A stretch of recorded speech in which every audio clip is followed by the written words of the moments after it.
It seems like you managed to gather the embers.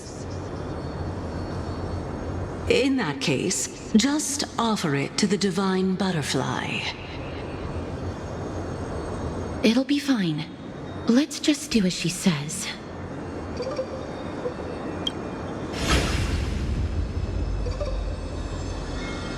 It's a success!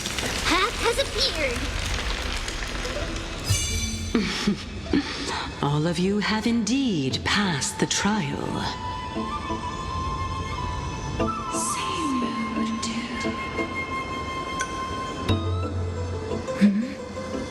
The sound of a butterfly's wings.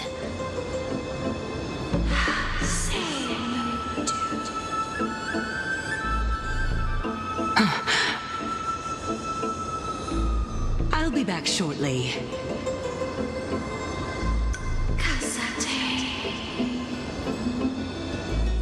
Of course, our promise still stands. But now, it's time for me to sacrifice myself.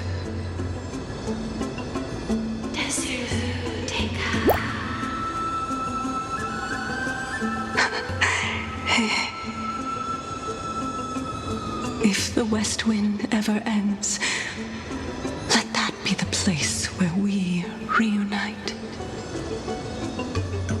Farewell, my love. Lady Calypso, this is...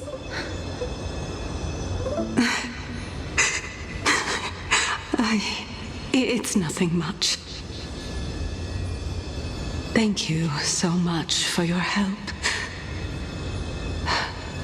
Now, it's time for me to fulfill my part of the promise. Well, in that case, I can start. You're actually Circe's, right?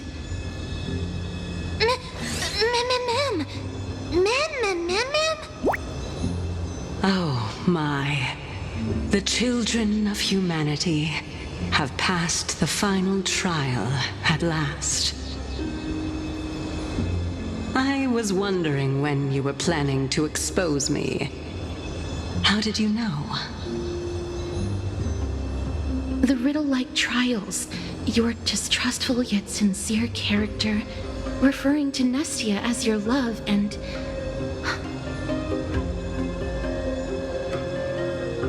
The head of the Litophagus is actually called Medea, and not Calypso. Since you knew from the start that I was not who I said I was, why did you wait until now to expose me? Because I did not believe that Circes would walk this world in a human form. I was also afraid that the Titans were under the control of the Black Tide, and would do us harm. Also, to make a claim, one must have evidence. This is the precious knowledge that I acquired during my time at the Grove.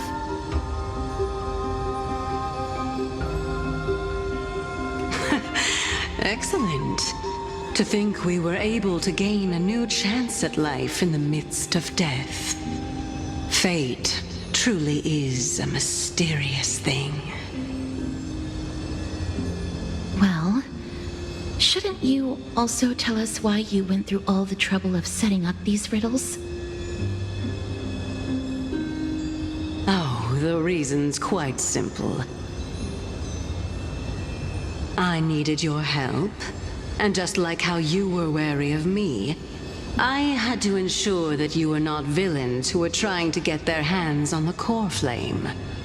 I also had to ascertain that you were capable of dealing with the threat at hand. Is this threat related to the Black Tide?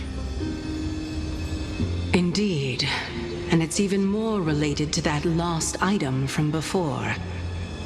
Its owner is a quiet and paranoid hunter who seems to have been reborn from the Black Tide and is attacking along with it. As I could not do anything about him, I split my body up and escaped to avoid harm. I bided my time for a chance to seek assistance. Unfortunately, this was not a sustainable long-term plan. What you mean is that you hid your own core flame? Indeed. I split it into 3. I hid one within the golden bough of vows, and sealed another in the amber, along with Nestia's remaining embers. As for the last one, it's currently in Anaxa's body, which is in dire need of repair. What? Do you mean that you're using such a method? After all, the scholars of the Grove have always been willing to lay down their lives to defend my core flame. As a respected god, it would be too embarrassing if I were to do nothing and simply watch the children of humanity give up their lives for me. Especially that heretic named Anaxa.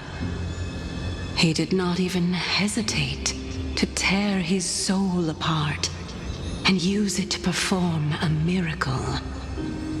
He trapped all the creations of the Black Tide within the Grove so that they would not be able to harm others.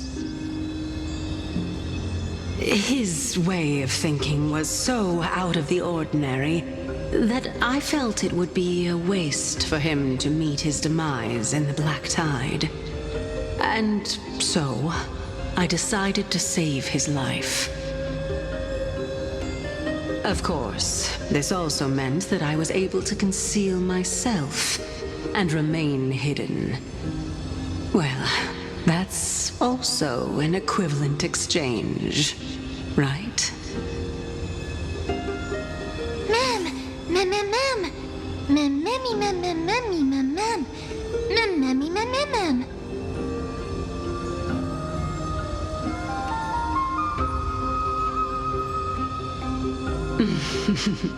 What a smart little bunny. This way, I'll be able to regain my true form, and you will be able to bring the core flame and your teacher back to Akama. We'll also take down the black-robed swordmaster at the throne, together in one go. But, Cersei's, aren't you the reason, Titan? Even if I do not have the authority of strife, I'm still a god. I just need you to buy me some time against the warrior's blade. Once the core flame is reformed, I'll be able to show my hand. Excellent. Then just continue climbing to reach my throne. Turn the golden bough of vows into firewood to reignite the core flame of reason.